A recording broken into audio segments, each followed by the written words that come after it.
हमसे एक सब्सक्राइबर ने पूछा है कि पहले हमें सवारी आया करती थी और सबके काम बना करते थे, परंतु अभी कुछ समय से हमें जब दिक्कत शुरू हुई तो हम कई भक्तों को दिखाया, कई भक्तों के पास गए, हमने पूछा वगैरह ली, तो हर जगह हमें बताते हैं कि आपको तो सवारी थी ही नहीं, आपके ऊपर तो संकट है, आपको संकट कटवाना पड़ेगा। तो आप बताइए गुरुजी कि ऐसा क्यों हो रहा है? जो सवारी आती थी, तो जब हम पहले गए थे तो सब जगह से बताया जाता था सवारी है, लेकिन अब सभी लोग कह रहे हैं कि आपके पास सवारी थी ही नहीं, तो हमारे साथ ऐसा क्यों हो रहा है? ये खेल कैसे हो रहा है? क्या पहले झूठ बोला जाता था या अब झूठ बोला जा रहा है?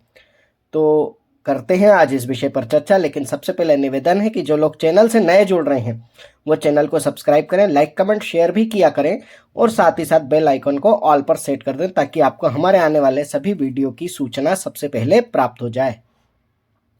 कर लेते हैं मातंगी महाकाली की आराधना।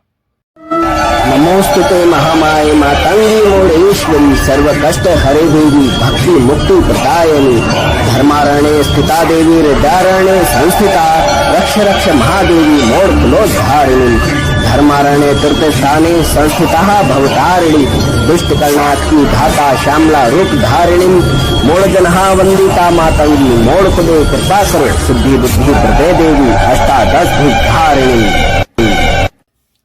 जो नए बच्चे हैं उनके लिए खास तौर से ये समझने की बात है। आप कई सारे ऐसे बच्चे हैं जिनको कम उम्र में सवारी आना प्रारंभ हो जाती है और जब वो भक्तों के पास जाते हैं तो उन बच्चों से कहा जाता है कि आपके ऊपर सवारी है। और किसी भी उम्र का व्यक्ति हो, वैसे जब उसके पास पहली बार सवारी आती तो भक्तों के पास जाता ही है, दौड़ता है, पूछता है कि मुझे क्या हो गया है, क्योंकि उसे होश पूरा होता है, उसे दिखाई दे रहा होता है, उसे सुनाई दे रहा होता है, लेकिन उसको समझ कुछ नहीं आ रहा होता कि मैं क्या कर रहा हूँ, क्यों कर रहा हूँ, ये मेरे साथ क्या हो रहा है, ये कौन सी ऐसी बिजली सी मेरे ऊपर गिर पड़ी है कि पूरा शरीर मेरा जो है कंपायमान हो गया है, हिल रहा है, मेरे पूरे शरीर के जो व्यवस्था है अस्त व्यस्त हो गई है, ये मेरे साथ क्यों हो रहा है। वो घबराता है, घबरा करके जाता है और किसी न किसी भक्तों के पास जाता है। तब वो भगत आपको बताते हैं कि आपके पास किसी देवी देवता की ऊर्जा है, किसी शक्ति की कृपा आपके ऊपर है और वो शक्ति आपके साथ चल रही है। जब वो शक्ति आपके साथ चल रही है ऐसा बताते हैं तो कुछ लोगों को बताया जाता है कि वो शक्ति जो है स्थान मांग रही है, और कुछ जगह बताया जाता है कि अभी सवारी को कहीं किसी पवित्र नदी में स्नान की आवश्यकता, उसके बाद वो खुल करके आएगी।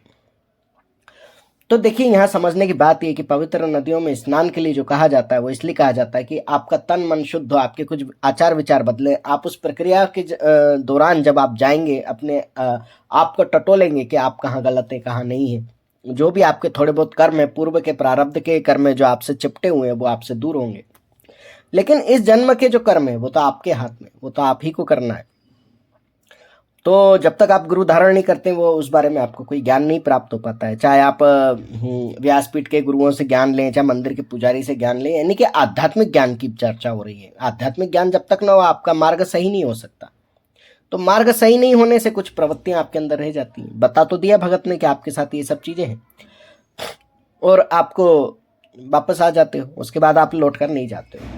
कई लोग इस चीज को समझ करके उसे संभालते हैं और अपनी शक्ति और ऊर्जा को बढ़ाने के लिए निरंतर भगवत की सेवा में लगे रहते हैं। यह भगवान, हम आपके चरणों में समर्पित हैं, किसी भी देव शक्ति की कृपा अगर हमारे ऊपर हुई है तो वो बनी रहे, और वो अपने पूजा पाठ को निरंतर करते हैं। परंतु कई लोग ऐसे भी होते हैं जो इस बात के अहंकार में आ जाते हैं, वो उन्हें उस बात का घमंड हो जाता है और वो उल्टे सीधी चीजें करते हैं, उल्टा सीधा बोलते हैं, अपशब्द बोलते हैं, लोगों को डराते धमकाते हैं। कुछ ऐसे भी होते हैं जो आगे चल करके किसी कारणवश अपने पूजा पाठ को नियमित नहीं कर पाते, भगवत भक्ति नहीं कर पाते, चिंतन नहीं कर पाते, पूजा सेवा नहीं कर पाते, उनकी ऊर्जा धीरे धीरे क्षय होती है। और इसमें चौथी कैटेगरी आती है कि जो लोग बिना पूछे सिर्फ शक्ति आ रही है ये मान करके अपना गद्दी दरबार चौकी लगा देते हैं, लोगों का पूछा देने लगते हैं, लोगों को उनके संकट काटने लगते हैं, भूत प्रेत निवारण करने लगते हैं। तो ये जो चौथी अवस्था है बहुत गंभीर अवस्था है, इसमें उन्हें कोई ज्ञान नहीं होता है और जब तक भी उतना अधिक नहीं होता है मुकाबले में जितने लोगों का वो काम कर रहे हैं। तो उससे क्या होता है, उनकी ऊर्जा का नाश हो चुका होता है। अब संकट इनके ऊपर हावी होने लगते हैं, अब इनके ऊपर संकट हो गए हैं स्थायी, तो इस कारण से इनके साथ दिक्कत शुरू हो जाती है। अब ये जिस भी भगत के पास जाते हैं इन्हें संकट नजर आने लगता है, इन्हें संकट दिखाई देता है। और कुछ लोग वो जो दूसरी या तीसरी कैटेगरी के थे, अपने पूजा पाठ अहंकार के कारण छोड़ दिए हैं, पूजा पाठ नहीं कर रहे हैं, बस लोगों का काम किए जा रहे हैं, वो कुछ करना ही नहीं चाहते हैं, तो उनकी भी जो शक्ति है देखती है, वो ऊर्जा जो आपके अच्छे व्यवहार को देखकर आपके पास आई थी, आपके भोलेपन मासूमियत को देखकर आपके पास आई थी, चाहे आप किसी भी उम्र के हो। लेकिन जब आपके मन में अपवित्रता दिखती है, आपके अपवित्र आचरण दिखते हैं, आपके ऐसे आचरण जो लोगों को कष्ट पहुंचाते हो, लोगों के हृदय को ठेस पहुंचाते हो, वही शक्ति आपकी संकट बन जाती है, शक्ति ही संकट बन जाती है। जो संकट साथ में चल रहे होते हैं वो तो अपनी जगह होते हैं, उन्हें शुद्ध किया जा सकता है, उन्हें देखा जा सकता है, परंतु जब स्वयं शक्ति ही आपके दंड देने पर उतारू हो जाए, तब वो जिस भी भगत के पास जाएगी उसे संकट के रूप में ही खड़ी होकर के दर्शन देगी। वो भगत आपको यही बताएगा आपके ऊपर संकट है, जबकि वहां आपकी ही शक्ति आपको दंड दे रही होती है, आपकी परीक्षा कर रही होती है। यह एक संकेत होता है कि आप संभल जाएं, सुधर जाएं, आप अपने आप को संयमित कर लें, आप अपनी गलतियों से जो भी सबक लिया है उसको सीख करके आगे सदगति पर, सदमार्ग पर चलें।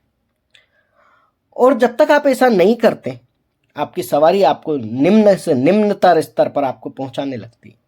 वह आपके शरीर पर खेलेगी, आपके शरीर पर आएगी, दूसरों के काम भी कर देगी, लेकिन आपको इतने भयावह दौर से गुजार देगी कि आपको पता भी नहीं चलेगा कि आपके साथ क्या खेल हो गया है। आप इसके ऊपर शक करेंगे, उसके ऊपर शक करेंगे, इसने तंत्र किया, उसने मंत्र किया, इसने अभिचार किया, उसने ऐसा किया, उसने वैसा किया, परंतु आप कभी भी उस शक्ति को पहचान नहीं पाएंगे कि ये क्यों हो रहा है। क्योंकि कोई भी भगत आपकी अपनी शक्ति के ऊपर जाकर के आपको जानकारी नहीं दे सकता है, उसकी अपनी शक्ति ही वहां रुक जाती है। जब शक्ति के सामने शक्ति खड़ी होती है तो वो उसको बताती है कि इसका आचरण खराब है, तो वो जब भगत पूछा लेगा तो अपनी शक्ति से लेगा, और वो उस शक्ति से जब पूछा लेता है तब यह शक्ति के द्वारा जो बंधन है, निवेदन है, जो भी आप कहें, वो भगत को नहीं दिखेगा। वो भगत कह देगा कि आप किसी और के पास जाइए, या उसे संकट दिखाई देगा तो वो कहेगा आपके ऊपर संकट है, संकट कटवाइए। आप तमाम जगह भटकते रहेंगे, तमाम जगह खर्च करते रहेंगे, तमाम जगह आप जाएंगे, अपना सिर कूटेंगे, माथा कूटेंगे, अपना उस घड़ी को कोसेंगे जिस घड़ी में आपके साथ आपको लगता है कि कुछ गलत हो गया है, लेकिन आप अपनी गलतियों पर विचार नहीं करते। ऐसी अवस्था में आपकी सवारी ही सबसे बड़ा संकट बन करके आपके सामने खड़ी होती है और आपको दंड दे रही होती है, लेकिन आप उस समय भी अपने अहंकार के कारण, अपने ज्ञान के कारण उस बात को समझ नहीं पाते। और गुरु यही करते हैं।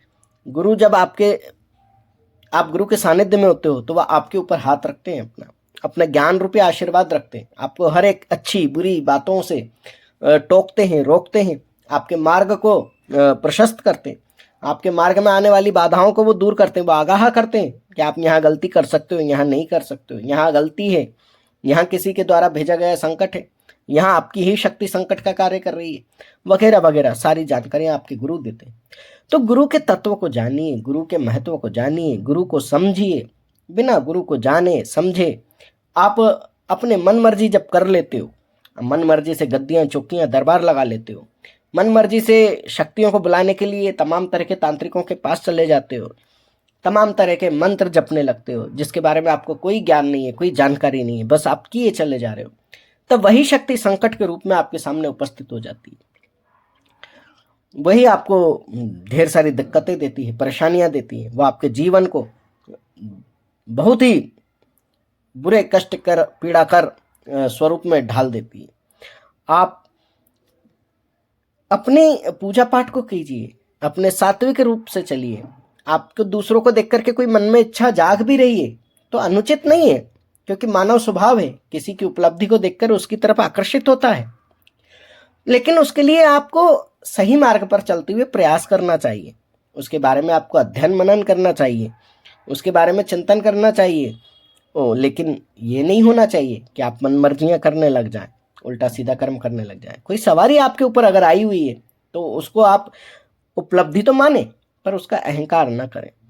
जिनको सवारी नहीं आई हुई है वे ऐसा ना सोचें कि वो पूजा पाठ करेंगे तो सवारी आएगी, या हमें सवारी बुलाने के लिए पूजा पाठ करना है। पूजा पाठ आपको आपके आध्यात्मिक उन्नति के लिए करना है, अपनी सदगति के लिए करना है, अपने उद्धार के लिए करना है। सवारी रूप में अगर आना है उस ऊर्जा को तो सवारी रूप में आएगी, अन्यथा वो आपके आसपास सदा सहाय आपकी अंगरक्षक बन करके खड़ी रहती है। वो आपकी सहायता करती है, हर कार्य में आपको अच्छे बुरे का ज्ञान कराती है, आपको पूर्वाभास कराती है, आपकी वाणी शुद्ध करती है, आप अच्छा बोलते हैं, अच्छा करते हैं, आपकी प्रसिद्धि होती है, परंतु आप अहंकार में आ जाते हैं। आपका कुछ नहीं है, सब कुछ उस ईश्वर का प्रदत्त, उस ईश्वर का दिया हुआ है। तो उसी के अनुरूप आपको ईश्वर की कृपा के लिए भक्ति, पूजा, तप को समर्पित करते रहना चाहिए, और इन सब के लिए आपको स्वयं ईश्वर के चरणों में समर्पित होना पड़ता है। तो आप समर्पित रहिए। तो मुझे उम्मीद है कि आपको पता चल गया होगा कि सवारी ही कब संकट बन जाती है। और आपके और भी कोई प्रश्न हो तो आप कर सकते हैं, आपको समाधान दिया जाएगा। जय मोड़ेश्वरी, बोल बम, जय माता दी। ओम मणिक्यमणावक्लालयन्तीं मदालशां मंजुलभागविलासां महेन्द्रनीलं द्युतिकोमलाङ्गीं मतं कन्या मनसा स्मरामि।